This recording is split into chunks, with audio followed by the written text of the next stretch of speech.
Olá, pessoal. Estou aqui hoje com um entrevistado mais que especial, o Nilo Guimarães.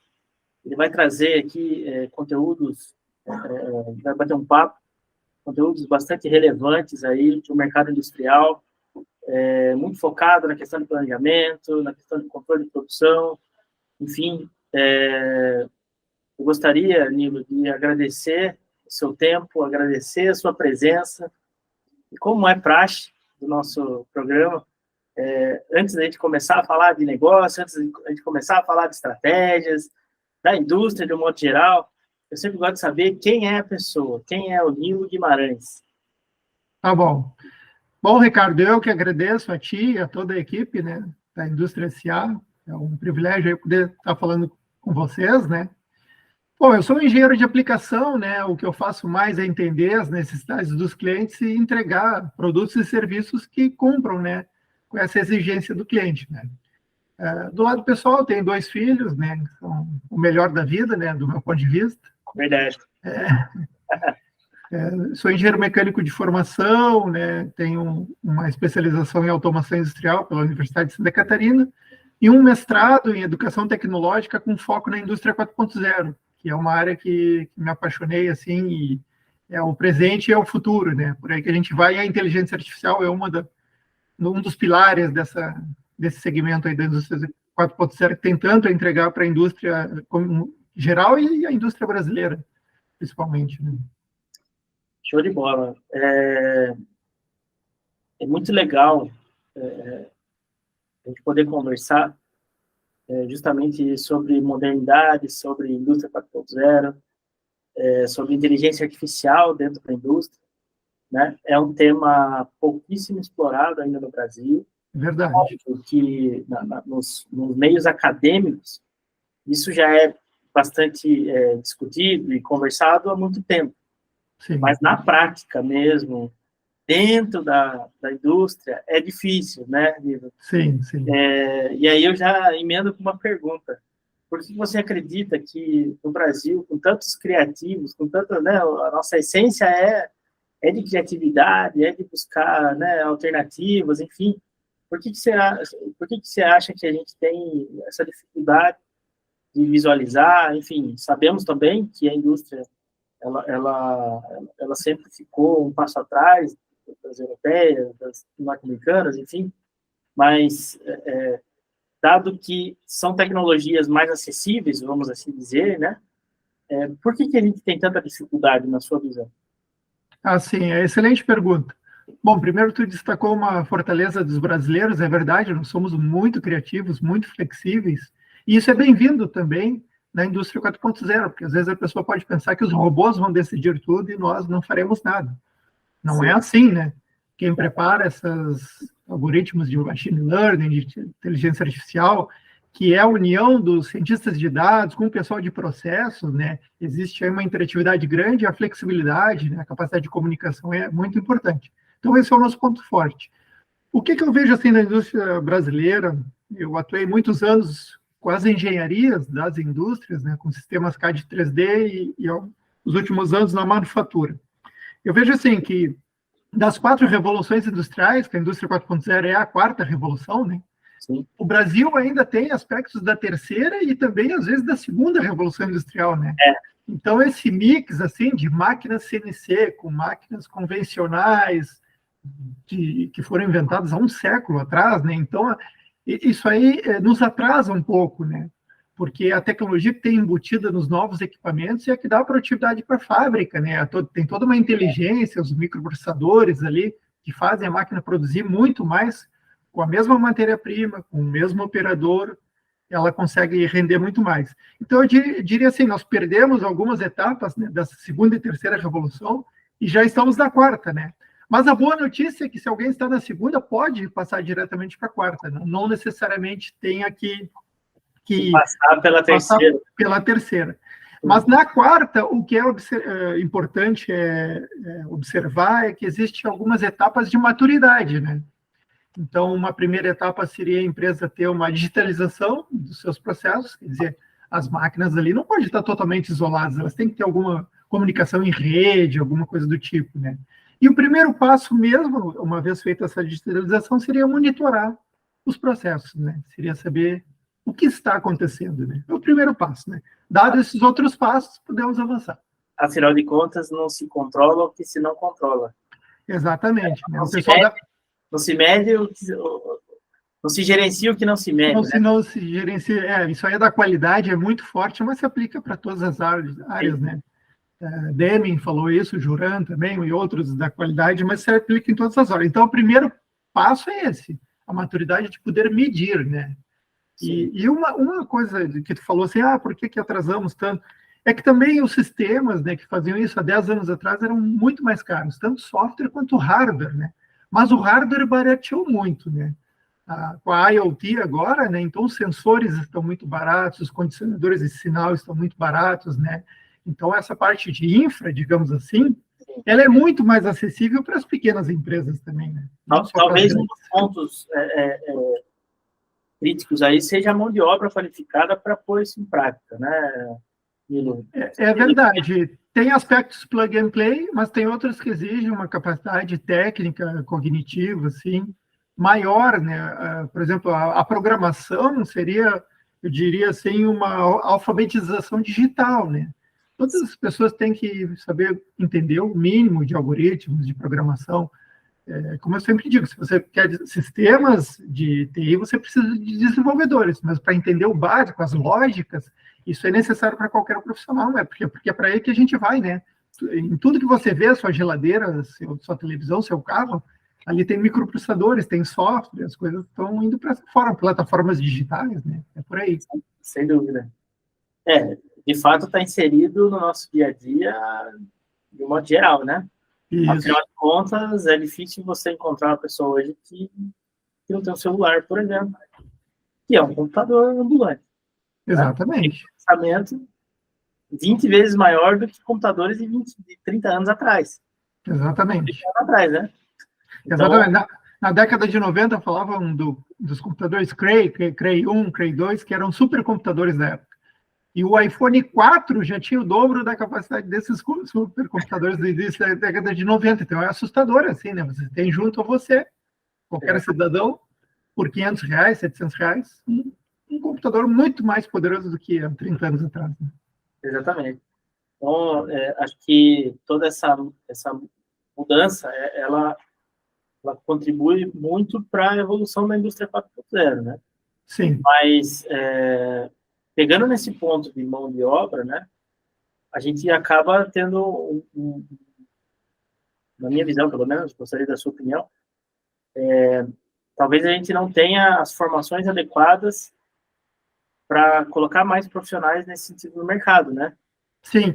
A gente vê muito engajamento do setor de varejo, enfim, de outros setores, para trazer profissionais, para trabalhar com programação, eventualmente código aberto, para sites, para e-commerce, para outras coisas, mas a gente pouco escuta, assim, guardadas as proporções, a gente pouco escuta sobre programação para automação industrial, enfim, acaba que fica para um nicho pequeno, alguns engenheiros que falam, não, eu vou desenvolver esse negócio e acaba enfrentando, mas acaba ficando núcleos muito isolados, né?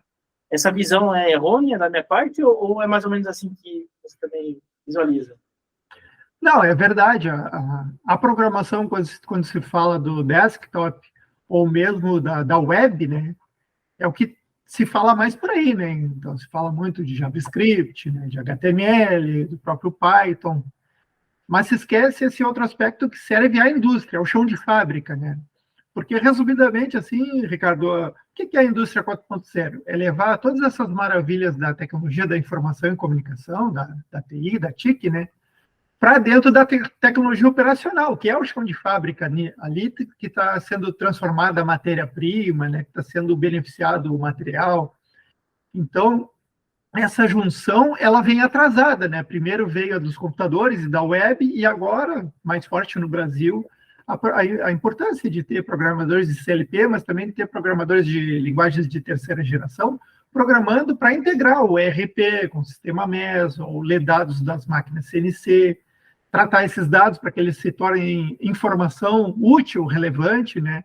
Que possa alavancar os negócios, né? Sim. Então, mas quando a gente procura realmente profissionais com essa experiência, sim, né?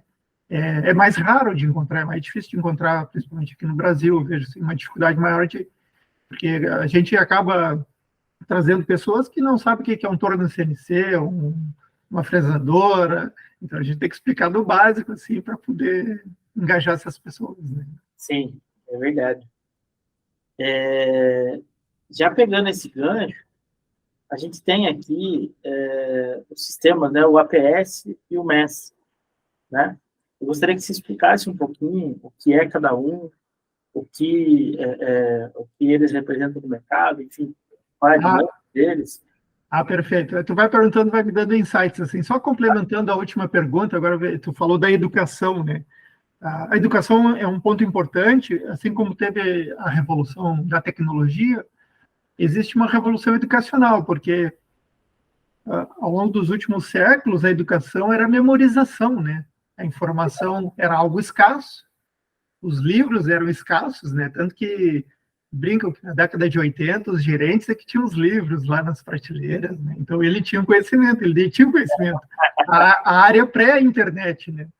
Sim. Então tinha aquele macete ali que estava naquele livro que só o gerente tinha, né? Mas hoje a informação é commodity, né? Então os alunos eles não podem ser treinados a decorar informação, porque a informação está disponível, né? Como você falou, no celular ali você acessa, qualquer um que tem interesse, ela está lá, né? Antes era só no Google, agora tem as inteligências artificiais generativas, né? Elas te ensinam, né?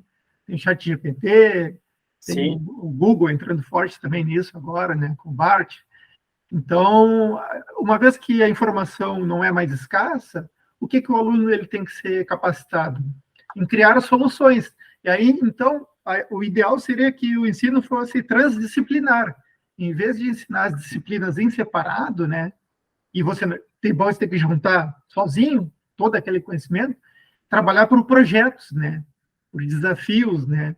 E eu vejo muito ocorrer lá fora, principalmente aqui no Brasil também, os desafios de robótica, né? De AGVs, uma série de coisas que o aluno trabalha em cima de um projeto, e aí ele une as várias disciplinas, né? Matemática, física, programação, para conseguir entregar aquele resultado. Então, a educação é isso, tem que haver uma transformação dela, pedindo que as pessoas trabalhem em cima de projetos e não em cima de memorização de cada disciplina. Né? Tá? Então, essa é para complementar a última pergunta. E em relação ao APS e MES, eles são tecnologias fundamentais, são pilares para fazer a indústria 4.0. Sem eles, você não consegue. Porque o que é o APS? O APS estaria ligado mais ao planejamento da produção. E nós trabalhamos mais com sistemas discretos de produção, que seria a usinagem, o corte térmico, né? Laser, por exemplo, ou plasma, também a parte de solda com robótica ou não, máquinas CNC em geral, dobradeiras, né? Injetoras. E aí, quando o ERP gera as suas ordens de fabricação, na fábrica isso aí tem que ser passado para os equipamentos. Quem é que faz essa distribuição, esse sequenciamento que a gente chama? É o APS, né? Então, ele distribui e aí ele vê na linha do tempo, assim, o carga-máquina, ou seja, cada equipamento, com aquelas ordens que ele recebeu, quanto tempo ele ficará ocupado? Quando eu poderei lançar novas ordens? Quais são as datas de entrega firme que eu tenho, né? Olhando ali na linha do tempo. Então, esse é o planejamento. Mas como você sabe, né, Ricardo, nenhum plano suporta o campo de batalha, né? Quando as coisas vão acontecer na fábrica, né? Quebra uma máquina, falta um operador, falta eventualmente matéria-prima, ela está inadequada, tem especificação esperada, uma série de coisas de qualidade ocorrem, né? Então, aí a gente mede isso. Daí o MES, que é o do monitoramento, né? A gente mede esses eventos, né? Eventos que ocorrem, né? De manutenção, de qualidade. E a gente vai registrando isso no banco de dados. Olha como a TI é importante, né? Os bancos de dados relacionais, principalmente, né? Vão armazenando isso. Porque no futuro, as análises em cima do que funcionou bem e do que pode ser melhorado, né? A gestão está em cima do que você mede, como você mesmo falou, né? Então, isso aí está no banco de dados e vários estudos podem ser feitos a respeito. Mas o MES também dá aqueles alertas em tempo real, que é tão importante, né? Porque não existe indústria 4.0 se não é em tempo real.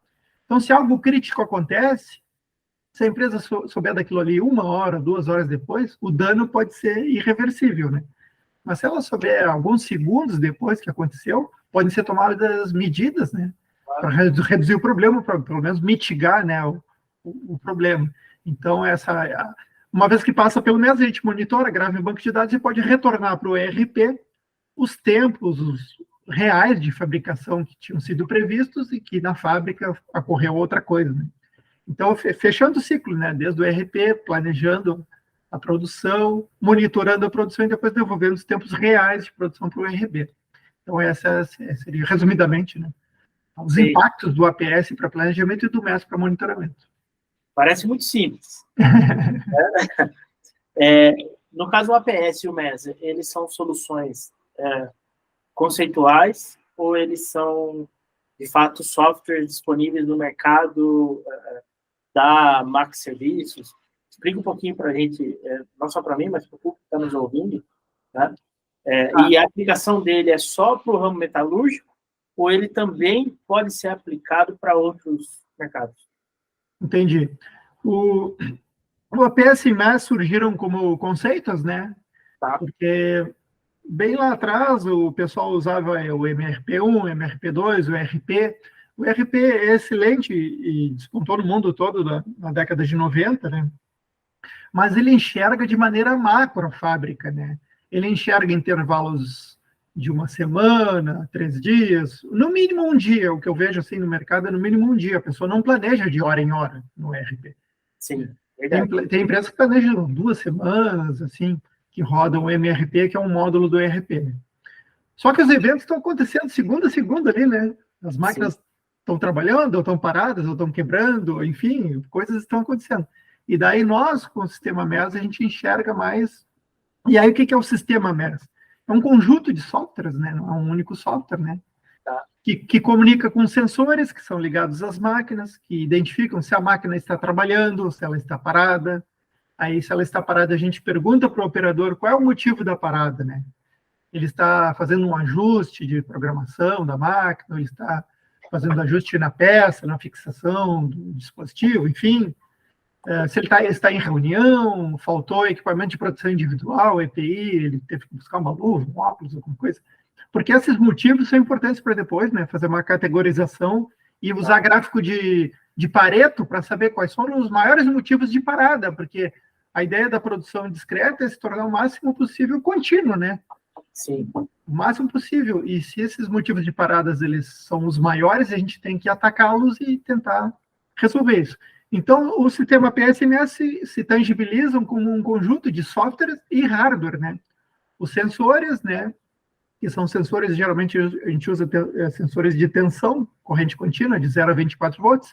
Aí passa por CLP ou por um conjunto de Arduino aí depois vai para o CPU do IHM, que geralmente o pessoal está usando tablet agora, né? Em rede Wi-Fi. E depois isso vai para o banco de dados que fica no servidor, né? Do sistema. Então, é um conjunto, por isso que a gente fala de sistema, não é um software, né? São vários softwares e hardwares que estão baratos agora, né, felizmente, para compor essa solução, que aí torna aquele conceito do APS e MES em um produto, algo que existe real, né, que pode ser utilizado por empresas pequenas e médias também, não só pelas grandes. Né? Sim, eu imagino que esse tipo de controle possa documentar, acho que é um primeiro ponto, mas também gerar aí informações expressivas de quanto de produtividade está sendo deixada ir pelo ralo, por exemplo, Sim. com um controle comparado a uma empresa que não faz esse tipo de controle. Tem lá o operador, tem lá as suas máquinas, né, tem suas máquinas, seus operadores, tem lá a matéria-prima à disposição, tem os projetos chegando, né, via engenharia ou via comercial para ser executado. Entretanto, não tem esse controle em tempo real. Né? Sim. Você consegue exemplificar para a gente o quanto isso pode ser em números? Quanto isso pode diferenciar tendo controle ou não, por exemplo, em percentuais, enfim? Sim, sim. Bom, varia muito de acordo com o segmento, né? e também com o grau de organização da empresa. Tem empresas que avançaram mais, né, com seu pessoal mesmo, e conseguiram, sem sistemas, né, melhorar. Mas elas chegam num patamar que não há como evoluir, né? Com diários de bordo, anotações manuais, né? Que depois passa para o estagiário, jogar para o Excel, né? Aí dois dias depois você tem a informação para tomar alguma decisão. E não sabe ainda se está certo.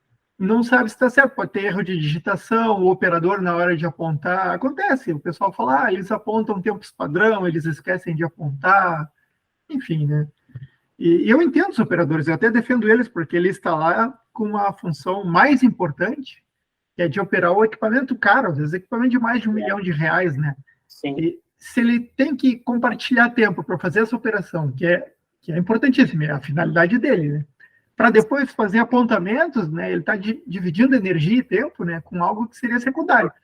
Além do que, em alguns casos, não todos, mas em alguns casos, ele tem muito mais facilidade em operar o equipamento do que, eventualmente, fazer um lançamento no sistema. Evidente, né? Então, é importante, nesse caso, o nosso aporte, assim, o suporte que a gente dá para ele de tomar essas medidas automaticamente, aí é menos uma dor de cabeça para ele, né? E se o operador está trabalhando bem, o que ele mais quer é que seu trabalho apareça para os gestores, né? Se ele está cumprindo as funções, se ele está entregando valor para a empresa, ele quer mais que seu trabalho apareça nas estatísticas, né? Então, isso aí é fundamental para que funcione. Quanto é a melhora? A gente vê muitas empresas brasileiras, por incrível que pareça, a gente usa o OEE, que é o indicador de eficiência fabril que a gente usa, é usado mundialmente, né? É uma referência. O OEE multiplica o índice de qualidade, quer dizer, houve refugo? Se não houve refugos, o índice de qualidade é 100%. Né? O desempenho, quer dizer, aquelas velocidades de avanço, de corte, foram cumpridas, né? Se foi exatamente o planejado e o executado, bate 100% também, né? A qualidade, o desempenho e a disponibilidade de equipamento. É importantíssimo. Você tem lá a sua fábrica, mas não tem 24 horas por dia, 7 dias por semana operando, né? Mesmo que você trabalhe 3 turnos, provavelmente domingo você vai parar em algum horário, né? Tem outras empresas que trabalham 2 turnos, tem muita empresa que trabalha um turno só. Então, a disponibilidade da máquina, às vezes, é 8 horas por dia, não é 24, né? Sim. Então, mas se você planejou 8 horas de disponibilidade e ela trabalhou 7, você teve uma perda aí, né? Então, você não tem 100% de disponibilidade. Então, multiplicando a disponibilidade vezes a qualidade vezes a performance, aí você atinge o número OE, que a nível mundial, 85% é ótimo, né? É ótimo. E aqui no Brasil, a gente vê que muitas empresas não chegam a 50%, é triste isso, né? Sim. Tem milhões e milhões e milhões, às vezes dezenas de milhões de reais naquela fábrica, que já foram investidos, está lá para ser usado, e não usa 50%. Né? Tem gestores que dizem para mim, Nilo, eu olho aqui para a fábrica e eu estou vendo ali a ineficiência, estou enxergando. Quando vocês medem, isso aí salta aos olhos, porque aí não é assim uma aproximação, é o dado concreto, real, estatístico. Né? Não é o sentimento, né? Não é um sentimento. Os gestores sabem que algo está errado, mas eles não conseguem quantificar. E onde eu posso melhorar? Posso treinar mais meus operadores, eu posso melhorar a manutenção preventiva das máquinas para evitar as manutenções corretivas. Eles não sabem quanto e onde atacar os problemas, que são muitos, né, na fábrica. Né?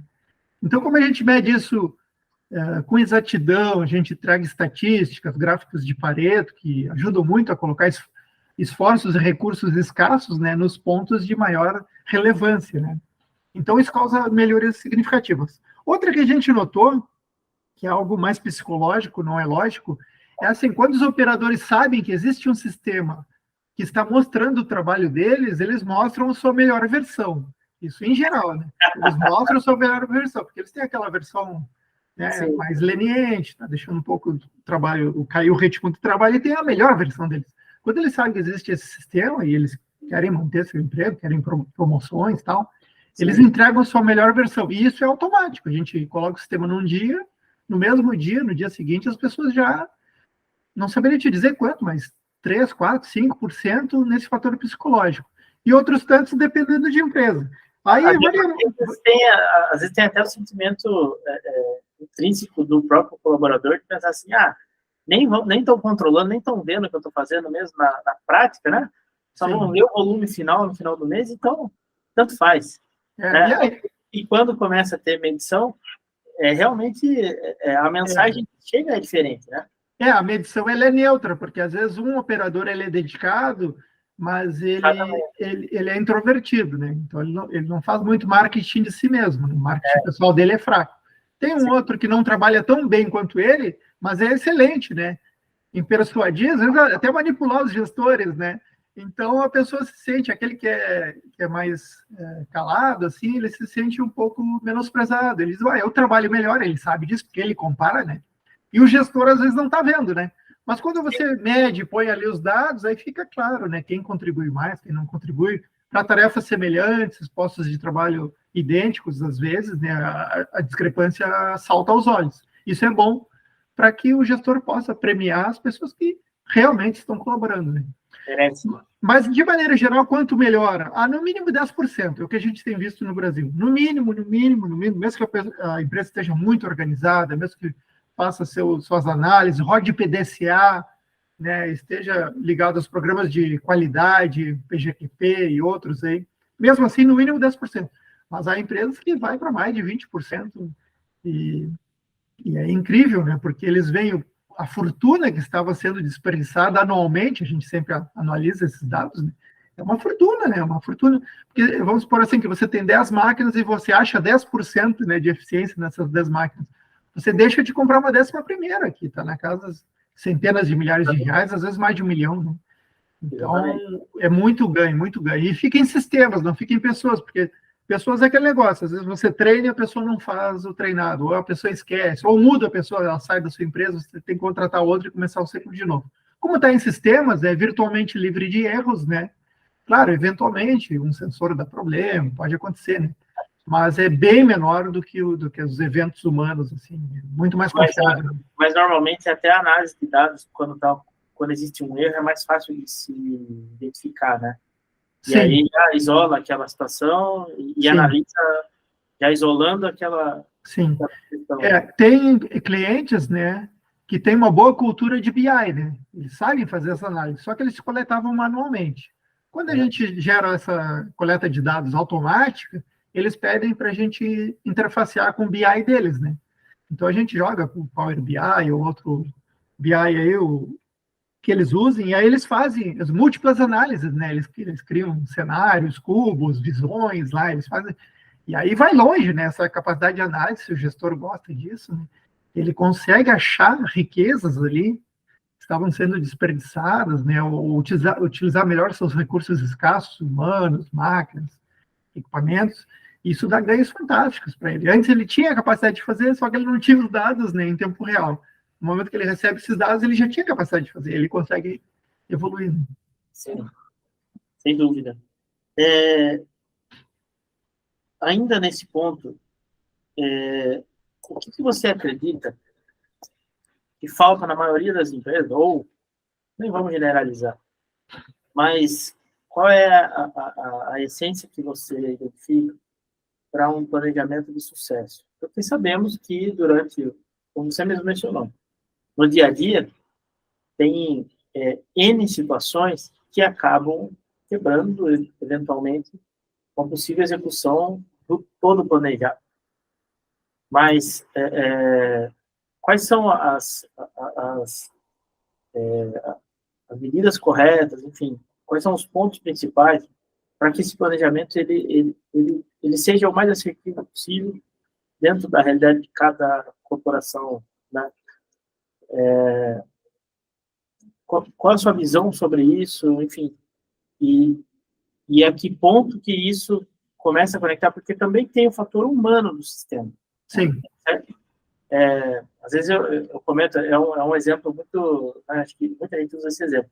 Não adianta nada comprar uma Ferrari para andar numa estrada de terra. Você vai destruir um carro de milhões, né, e ainda não vai ter uma performance que teria num carro 4x4. Entende? É verdade. é mais nesse sentido que eu gostaria que a gente entrasse na questão de planejamento. Tá. Bom, o assunto é bem amplo.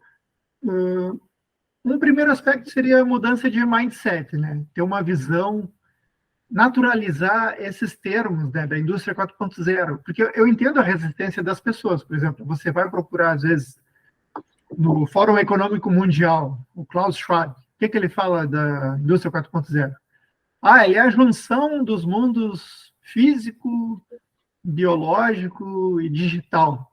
Pô, o cara está numa pequena empresa lá, né, com 30 funcionários, né, lutando para vencer as barreiras, né, pagar todos os impostos no Brasil, né. Aí você vê isso, mas eu tenho que juntar tudo isso aí, o cara se sente muito oprimido e muito distante daquela realidade. Verdade. Mas aquilo é um conceito, assim, que nem existe plenamente, mas a gente está caminhando nesse sentido, né. Mas isso vai chegar daqui a 10, 20, 30 anos, né. Então, o que a indústria 4.0 que existe hoje é realidade e pode ser aplicada, né? São conjuntos, né? Como eu falei, de hardware e software, sistemas que vão ajudar as pessoas a planejar com baixo investimento, porque esse é outro medo, né? Mas eu vou ter que vender a minha empresa para colocar esse sistema, né? Às vezes o pessoal pensa assim, né? Porque os pequenos e médias, né? Quando pensam num ERP, elas nunca cogitam o SAP, né? Que é top of mind, porque o SAP pode chegar a 10, 20, 30 milhões, né, em implementação. Então não dá para elas. Mas espera aí, a gente está falando de medições da máquina, se ela está parada ou não, ou de contadores de peça na máquina. São muito baratos os elementos para construir isso, ou a infraestrutura, né, digital, que você mesmo falou, né, o MES vai rodar bem quando a wireless Wi-Fi for bom, né, for industrial, o servidor for bom, mas esses são recursos baratos agora, já não é tão caro assim. Então, o empresário tem que perder um pouco esse medo e ver que essas coisas digitais, elas são mais simples de implementar do que máquinas CNC, muitas vezes, né? E para as pessoas que serão treinadas, aqueles que vão lidar com os dados, que são os gestores, né, que já lidam com BI, é muito simples adaptar ele com a análise dos dados que nós coletamos, né? E os operadores, a gente tem criado nessas interfaces botões bem grandes, tá? Mas a gente nota, assim, como eles estão muito acostumados com o smartphone, né? Sim. Eles já usam a interface ali, touchscreen, eles se adaptam muito bem com um tablet que é maior ainda, né? E que tem informações bem claras, assim. Então, o treinamento de um operador é meia hora, e um operador razoável, assim, ele aprende e consegue executar tranquilamente. Eles costumam gostar, porque eles se sentem parte da revolução tecnológica, né? Eles não estão inseridos nisso, eles ficam com muito medo. O que eu faço agora, daqui a uns anos, só isso não vai me dar garantia de emprego. Então, eles se sentem nisso. Então, assim, se alguém está planejando implementar essas soluções, podem falar conosco. Assim, tem que desmistificar um pouco, né? Porque senão parece, só funciona na Alemanha, só funciona no Japão, nos Estados Unidos. Eu aqui na minha empresa, com 30 funcionários e 8 máquinas, para mim, não é assim para mim. E não é verdade. A gente tem clientes com 5 equipamentos, às vezes, monitorados. E alguns desses clientes nos pediram que evoluísse o sistema para atender os seus requisitos, que é uma outra vantagem, né? Como o nosso software é criado no Brasil, ele pode ser adaptado, né? Então, o cliente precisava controle de terceiros. Ele viu que funcionou bem o controle das suas operações, mas ele terceirizava tratamento térmico, outras coisas, e queria saber se ele podia controlar aqueles lá também. Aí nós ajudamos a fazer, via um portal web, né, um controle de terceiros, né, com as notas fiscais, os itens foram enviados, quantidades, tudo certinho. Ele ficou encantado. Agora ele pediu outra coisa que é equipamentos de medição, né, paquímetros, micrômetros digitais, que joguem a informação direto para o sistema, que não passe por digitação, né? Que a pessoa não leia ali e tenha que digitar, que o dado vai direto. Aí nós fizemos para ele. Agora ele quer a questão comercial. Então, o nível de possibilidades, ajustando cliente a cliente, assim, é fantástico, né? O nosso foco, assim, como empresa, é sempre transferir a tecnologia. Então, a gente gosta de vender o software padrão. Mas a gente está aberto, porque sabe que isso vale muito para os clientes, a fazer as customizações, personalizações, entregar grande valor, porque às vezes o cara sonha com uma solução e não tem ninguém que faça para ele. E às vezes, a gente, adaptando o nosso sistema, ele consegue suprir aquela necessidade. Né? Verdade. Esse seria, basicamente, se eu estiver errado, você me corrija, mas esse seria já a evolução de quem começou a sentir o gostinho de ter esse controle, né? Perfeito. Você lembra que eu falei do primeiro nível de maturidade, que é o monitoramento, né? Sim, Depois sim. tem os outros níveis, né? O primeiro nível do monitoramento é saber o que está acontecendo, né? Sim. E um segundo nível seria fazer uma análise e saber por que isso está acontecendo, né? Se está ok, a gente mantém as práticas, né? Mas se não está ok, por que não está ok, né? Ir na causa raiz, né? Fazer drill down, como os americanos falam, e descobrir o que está causando os problemas, né? E daí a gente começa a evoluir o sistema com pequenas customizações que não são caras, tá? A gente consegue dar grande poder, assim, e adaptar o sistema. Aí o cliente se sente, esse sistema é o meu sistema, né? Porque ele contribuiu ali com 5, 10% do que está rodando ali no sistema. E realmente a gente reflete as intenções dele, os interesses dele. E é aquele negócio, né, Ricardo? A gente, como empresa, a gente tem que atender o nosso cliente, né? Então, se as necessidades deles explícitas são essas, a gente tem que procurar atendê-los, né? Claro. Com certeza. Nilo, a gente já está chegando para o nosso encerramento da entrevista. O papo é sensacional. Mas no final, sempre deixo um espaço para o entrevistado passar uma mensagem para o público, né? Haja visto que o nosso público, em sua grande maioria, são gestores, são diretores industriais, são pessoas já de um cargo de decisão, de liderança, tá certo? De N setores diferentes, né, que compõem a indústria, tá certo? E também aproveitar esse espaço para fazer um merchan, né? Para falar um pouquinho mais, evidentemente, da empresa, né? Da sua empresa, das suas soluções, enfim. Eu acho que isso é fundamental. Eu sempre digo que o Brasil, ele é o país das oportunidades mesmo, né? Apesar dos pesares aí, mesmo com todas as dificuldades que se encontram no Brasil, o Brasil é um continente, é rico em vários aspectos aí, muito rico, e eu tenho certeza que a indústria, né, brasileira, ela pode, não através do setor público, né, sempre foi independente e continue sendo, mas ela pode ganhar aí uma proporção, ela pode se destacar diante do mundo todo. A gente sabe toda a agressividade que a China vem fazendo aí nas últimas décadas, né? Mas eu acredito muito na indústria brasileira. Mas eu não acredito numa indústria brasileira sem esse mindset, essa cultura da indústria 4.0. Pelo fato que somos criativos, pelo fato que se ganha produtividade, sim, pelo fato de que o mundo hoje gira dessa forma e a informação ela tem que ser rápida, né? Antigamente as empresas grandes engoliam as pequenas, hoje as pequenas engolem, as rápidas engolem as mais lentas. É verdade. Independente do tamanho, não é mesmo? Então, eu gostaria que você pegasse esse gancho e fizesse, né, você com toda essa experiência que você tem, todo esse gabarito que você tem, gostaria que você deixasse uma mensagem para o nosso público aí. Perfeito. Bom, te agradeço novamente, Ricardo, a oportunidade.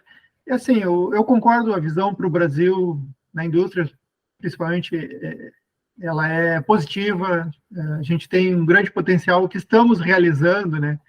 Eu visito as empresas, eu vejo a capacidade das pessoas, né? Eu aprendo muito com os clientes, né? Muito, muito, muito que eu aprendi. Não foi na academia, uma parte foi, mas outra foi com o pessoal que está na operação, às vezes tem 20, 30 anos de experiência naquilo ali, que eu nunca terei, né? Então, eles compartilham um pouco comigo, eu me sinto muito grato com isso, né? Então, a visão é positiva, sim, a gente tem muita coisa para fazer. E nós aqui, da Max Serviços, podemos ajudar. A gente falou de monitoramento da fábrica, mas a gente também monitora ambientes de TI. E, de novo, isso aí é fácil de implementar e é rápido de implementar. Um dado importante que eu acho que vai tornar as pessoas mais crédulas, assim, Por exemplo, essa implementação que eu falei de controlar a fábrica, a gente faz em 60 dias. Às vezes, se a integração com o ERP demora um pouquinho mais, vai a 90 dias. Diferente de um ERP, quando implementado, às vezes passa de um ano, né? E é muito complexo, muito caro, muito complexo. Às vezes, as previsões de investimento, elas extrapolam aquilo que foi feito. Então, nós estamos falando assim de porteira fechada, o valor investido é acordado antes, não tem surpresas em 60, 90 dias, dependendo também da velocidade da empresa, a gente implementa e a pessoa já está colhendo os frutos, né? Então, essa possibilidade de fazer isso rápido, com investimento assim que você não tem sustos, né? Você sabe quanto vai dar, né? E com retorno garantido, porque é garantido, né? Os recursos humanos vão colaborar mais, os equipamentos que estão ali vão acabar, através das análises, entregando mais valor para a sua empresa. Então, isso aí está muito acessível. A gente sabe como fazer, não eu, mas toda a equipe, né? Existem engenheiros, desenvolvedores, a gente sabe como fazer, a gente, tendo a oportunidade, a gente vai poder mostrar para cada um de vocês que está escutando aí, como é que a gente faz isso aí, e o sucesso. Por exemplo, a gente tem clientes grandes, né? A Castertech, a usinagem do grupo Randon, tem outras tantas empresas aí, a Baldan e outras grandes empresas que estão trabalhando conosco, e pequenas, né? Pequenas, médias e grandes. Muito legal. Nilo, quero muito agradecer a sua presença. Tenho certeza que as pessoas que nos assistiram, que nos ouviram, aprenderam um pouquinho com você, absorveram um pouco dessa visão, que é uma visão que tende mais à tecnologia, mas completamente focado no mercado industrial, e isso é fantástico. E é disso que a gente gosta, é isso que a gente tem um compromisso aqui na Indústria S.A. de disseminar, exatamente esse desejo, todo esse ecossistema, né, para que a gente possa crescer, enfim, compartilhar as ideias. Então, quero, de verdade, agradecer seu tempo e, no momento que você estiver aqui por São Paulo, já fica o convite, a gente fazer uma segunda rodada aí de conversa, porque daí, presencialmente, aqui no nosso estúdio. Com certeza. Para o pessoal nos encontrar, o mais fácil seria o site conaenge.com.br, porque lá que eu agrego, tem outros sites, outras referências, mas no conaenge.com.br eu falo muito sobre Kanban, lead time, eficiência e tudo mais. E da nossa parte aqui, gostaríamos muito de agradecer, foi bem agradável essa conversa, né? Aprendi de novo, né, com vocês, então me sinto assim satisfeito com o resultado, né, desse bate-papo, e certamente falaremos num outro momento. Muito legal. Nilo, um grande abraço. Um abraço aí. Tchau, tchau.